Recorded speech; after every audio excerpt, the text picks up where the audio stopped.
So the 5th episode of Invincible properly introduced us to the character of Tech Jacket. While she was present during the multiversal Mark invasion in season 3, she didn't really have a speaking role, and we only saw her in a couple of montage sequences or as a background character. And naturally, due to all the spotlight she's getting this season, the idea of a normal human using a high-tech suit of armor to fight criminals instinctively made me think of Iron Man, one of the biggest examples and pioneer of this archetype. So if the invincible armored Avenger were to go up against one of Galdarian's strongest soldiers, who would come out on top? To keep this simple, I'm only going to be using the TV show scaling for her, as it's quite clear that the Tech Jacket in the show and the Tech Jacket in the comics are completely different characters, as well as them setting up potential narrative seeds that might affect her scaling in the future. As for Iron Man, we're just going to use the MCU version, so pretty much all the way from Iron Man 1 to Endgame. Oh, and if you like power scaling content, please subscribe to the channel, it helps us grow. So with this out of the way, let's get to scaling.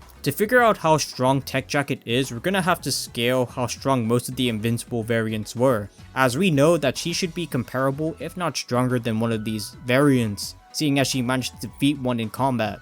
And I would have them around the same strength as Mark at around season 1 or 2, but more closer to season 1 when he first got his powers.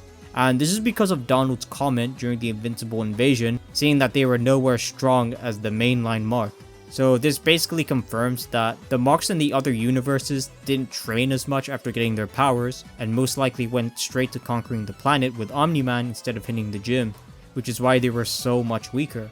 And just a quick reminder, Mark in season 1 was able to stop an asteroid from making contact with the Earth. This feat would require mountain ranges of power, and as for speed, Mark would be in that relativistic tier due to him flying from the moon to Earth in a couple of seconds. So for Tech Jacket, this is pretty impressive scaling, as her beating an invincible variant would make her mountain level as well, and relativistic in terms of combat speed. However, I think it's important to note that she does not scale completely to the full strength of a full-blooded Viltrumite, seeing as one of the soldiers in the 5th episode was quite easily able to dent her armor and impair her vision, and if Alan wasn't there to assist her, she would have most likely died in battle, so she would be a lot weaker than the current Invincible.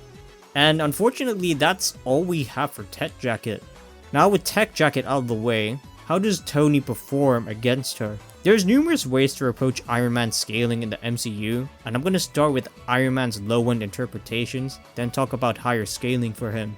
First, attack potency, Iron Man in his strongest armor should comfortably be in that country level tiers of power, given that he should be above or on par with characters like Thor who shook Jotunheim's surface with swings from his hammer, as well as him and Thor contributing to the destruction of Sokovia, which would be island level bare minimum. This is significant as Iron Man was able to perform better than both Hulk and Thor in his fight against Thanos, Hulk getting pieced up and Thor getting manhandled after learning how to control his lightning and losing his hammer in Ragnarok. Bear in mind, this version of Thor would be at least 10 times stronger than the one from phase 1, given how it took old Thor 10 swings to destroy the bridge in Asgard, whereas it took Ragnarok Thor 1 swing to destroy the bridge. And he was powerless against Thanos, who only had the Power Stone. And compare this to the Mark 50 Iron Man suit, where he not only managed to stagger Thanos, but tanked a full blast from the Power Stone and managed to draw blood from him, something not even Hulk could do, all while holding 4 Infinity Stones.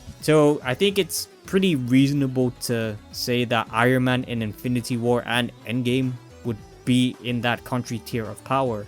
As for higher end interpretations for Tony, we can take Rocket's statements about him being casually able to cook up devices that can blow up moons, glazing Nidavellir for creating some of the strongest weapons in the universe. This would mean things like Mjolnir and Stormbreaker would at bare minimum be at least moon level, which would bump Iron Man higher due to the scaling hierarchy. As for his speed, even as far back as Iron Man 3, his suits were able to casually travel at high hypersonic speeds, while his Civil War suit was capable of traveling 200 times faster than the speed of sound.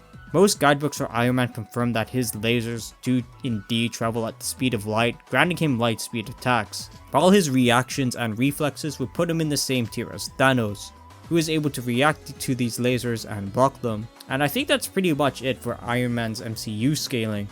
So with all this covered, who wins? And okay guys, come on, I think Tech Jacket is severely outmatched here. Iron Man completely stat mogs her into oblivion. Tech Jacket beating that Viltrumite Mark variant really doesn't account for anything, since we know that all these Mark variants do not scale to the original Mark, and not all Invincibles are built the same. Like, there is an Invincible who got killed by Rex, and the explosion at best was only city level. That's how big the power gap is. There's also the GDA too, where a bunch of the Reanimen were able to beat one Invincible to death, whereas our Invincible was casually able to cut through them like butter.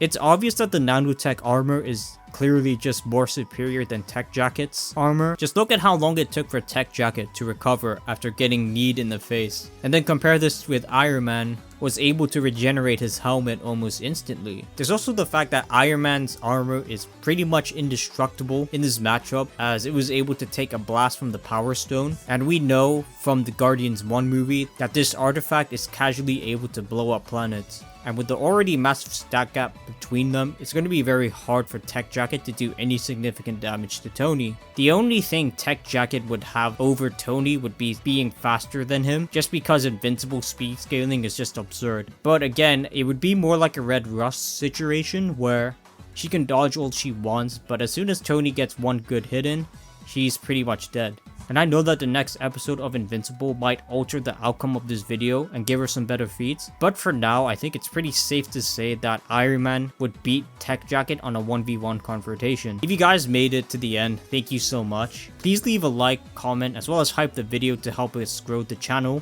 And I do have a Twitter now, so if you guys want to follow that, I'll just be tweeting random stuff on there, or whatever I like. Thank you, and I'll see you again in the next one.